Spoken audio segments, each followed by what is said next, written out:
So I watched the Kung Fu Panda trilogy for the first time, and the movies are amazing, but the things that make them so good for me are the villains. They stand in a league of their own and are what drive the story forward and push Po forward on his journey to become a Kung Fu master and the Dragon Warrior. But what's up before that? If you like this video and you like this type of content, then be sure to leave a like, comment, and subscribe for more. But with all that out of the way, why don't we just dive right on in? So starting off, we have the first Kung Fu Panda, and we have Tai Lung. Now, Tai Lung's character is a tragic tale of prodigious talent corrupted by unbridled ambition. His journey from being the adopted son of Master Shifu to a formidable adversary is marked by a combination of personal inadequacies and external circumstances. The main aspect of his character is his fall into darkness, which is rooted in his desire for recognition and validation. As a young snow leopard, he excelled in kung fu under the rigorous training of Shifu. However, the lack of acknowledgement and the promise of the Dragon Scroll fueled his growing resentment. The need for external validation became his undoing, as it transformed into an insatiable hunger for power.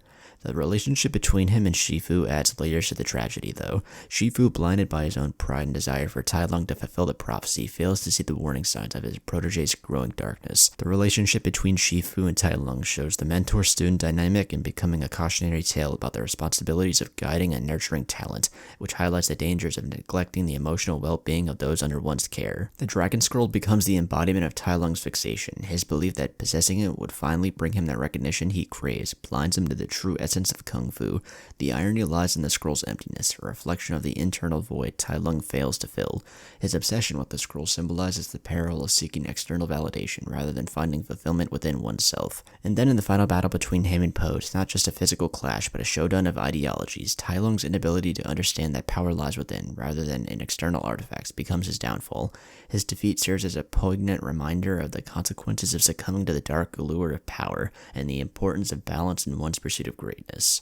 Next is Kung Fu Panda 2 and Lord Shen, which is my personal favorite villain. Shen's character is defined by a deep-seated fear of the past and an unwavering determination to alter his destiny. His descent into madness is driven by an inability to accept the circumstances surrounding his birth and an obsessive desire to control the future. Shen's fear is rooted in a prophecy foretold by the soothsayer. The prophecy, which predicts his downfall at the hands of a warrior, becomes an all-encompassing shadow over his life. Shen's defiance to accept the inevitability of this fate drives him to drastic measures. The soothsayer, a voice of reason, serves as a counterpoint, highlighting the destructive consequences of denying one's destiny.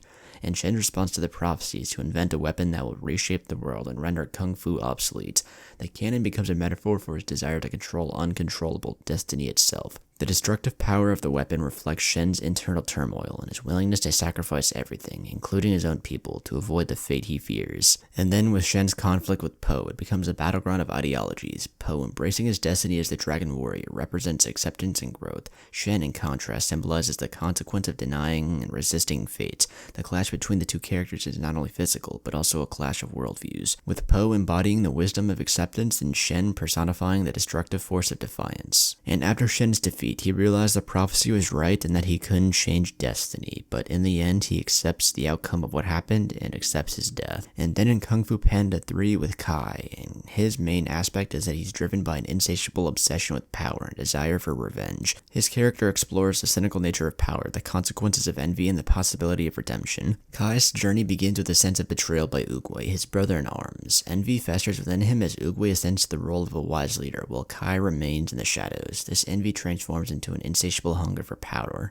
leading to the quest to steal the chi of Kung Fu masters and dominate both the mortal and spirit realms. Kai's ability to manipulate and control chi sets him apart as a unique and formidable villain. His Jade Warriors, animated by stolen chi, become tools of his vengeance. The manipulation of chi serves as a metaphor for the corrupting influence of unchecked power and the dangers of using strength for destructive purposes. Kai's tie to Oogway is central to his character development. The once close relationship devolves into a bitter rivalry, with Kai becoming a dark reflection of Oogway's teachings. Oogway's legacy, represented by the teachings that continue to guide Po, become a source of redemption. Kai's journey, while mired in darkness, suggests a possibility of breaking the cycle through self-awareness and willingness to change.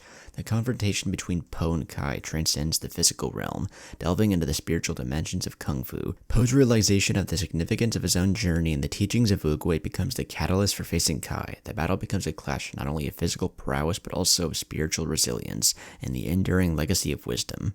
All three villains are characterized by their depth and complexity. Tai Lung's tragic fall from grace, Shen's descent into madness, and Kai's journey of redemption showcase the filmmaker's commitment to crafting multifaceted antagonists.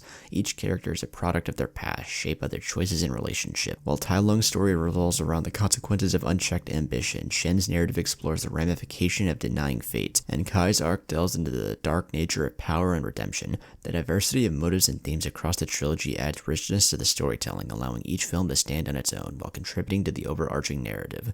Tai Lung, Shen, and Kai serve as perfect foils to Po, representing different aspects of his journey. Tai Lung challenges Po's perception of self-worth and the true meaning of the Dragon Scroll. Shen pushes Po to confront the inevitability of destiny and the importance of embracing one's identity and past. Kai, as a spirit, reinforces the spiritual aspects of Kung Fu and the enduring legacy of wisdom. But what I think is the coolest part is that each villain is tied to a specific character. Tai Lung is tied to Shifu. Shifu, who saw potential in Tai Lung, raised him as his own son. This relationship adds layers of emotional complexity to the conflict. Tai Lung's betrayal is not only a personal blow to Shifu, but also an exploration of the pitfalls of blind mentorship. Shifu's journey involves coming to terms with his own failures and realizing the importance of balance in guiding a student. And then with Shen, he's tied to Po. Shen's connection to Po is deeply rooted in their shared destiny. Both characters grapple with the weight of prophecies, but their responses differ drastically. While Po embraces his destiny as the Dragon Warrior, Shen attempts to defy and control his fate. Their contrasting approaches highlights the film's theme of acceptance and the inevitability of destiny. Po's growth lies in his ability to confront and reconcile with his past,